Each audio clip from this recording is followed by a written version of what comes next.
David Elkind's theory of adolescence.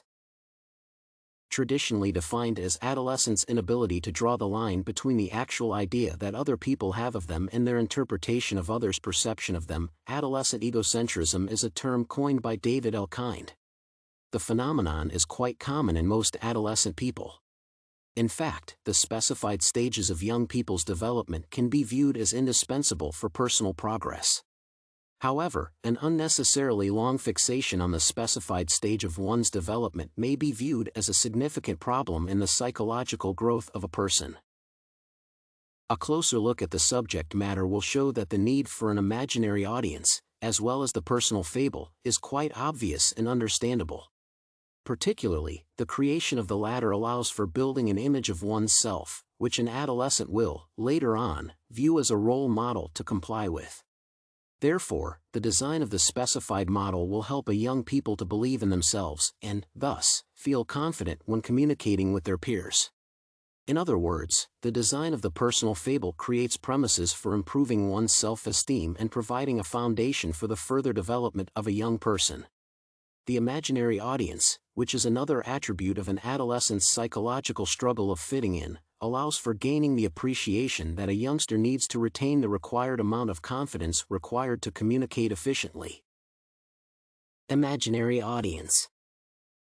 As a middle school student, I distinctly remember loathing presentations not because I could not learn the basic facts about the subject matter and recall them when it was required, but because I was genuinely afraid of standing in front of the class and proving that I had learned everything right. There has always been the fear of mixing up names and becoming the laughingstock of the rest of the students, therefore, becoming an outcast. In retrospect, I have to admit that my fears were completely groundless, not because I was that good at specific subjects, but mainly because I overrated the amount of attention that my fellow students gave me. While I did become the center of their attention for the whole of 10 seconds after being called out by the teacher, they would stop paying attention to whatever I was saying shortly after my introductory paragraph. Nevertheless, I feared the moment when I was supposed to stand in front of the entire audience and read my essays out loud. Even when I could see clearly that people were no longer paying any attention to what I was saying, the fear was still there, and I kept believing that a single word said wrong would turn my imaginary audience against me. The specified phenomenon can be defined as a prime example of an imaginary audience case.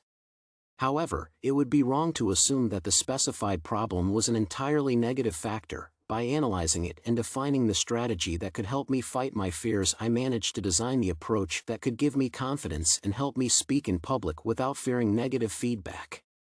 Therefore, it is not the absence of the imaginary audience phenomenon that defines the successful development of communication skills in an adolescent, but the way in which the latter handles the problem. Personal fable. My childhood friend, Robert, was passing through another stage of adolescent egocentrism at the time, which led to him developing a personal fable regarding his uniqueness. To be more specific, my friend used to believe in his invincibility as far as his academic progress was concerned. For instance, when the teacher assigned us with an essay, Robert could default on his deadline up until he was facing the threat of failing the course. In addition, he would often cheat believing that he would never be caught red-handed, which, needless to say, he was. However, even these failures did not convince him that he was just as dependent on the teacher's opinion as we were. The specified example can also be characterized by the presence of the so-called attention-getting behavior, i.e., the urge for an adolescent to keep people focusing on them and, therefore, recognizing their uniqueness. The specified phenomenon can be viewed as an attempt to prove one's uniqueness and define one's position in the hierarchy of the society. Additionally, according to Santrock, the development of a personal fable can be interpreted as an attempt of young people to portray themselves as vulnerable. On the surface, the specified concept does not seem applicable to the case study in question. On a second thought, however, the robber was evidently trying to get the teacher to pay attention to him and his behavior. Consequently, by being as careless as possible, Robert manifested his fear and insecurity about his potential as a student and as a human being. Therefore, the creation of a personal fable can be considered a part of growing up, yet it is only a stage that has to be passed successfully.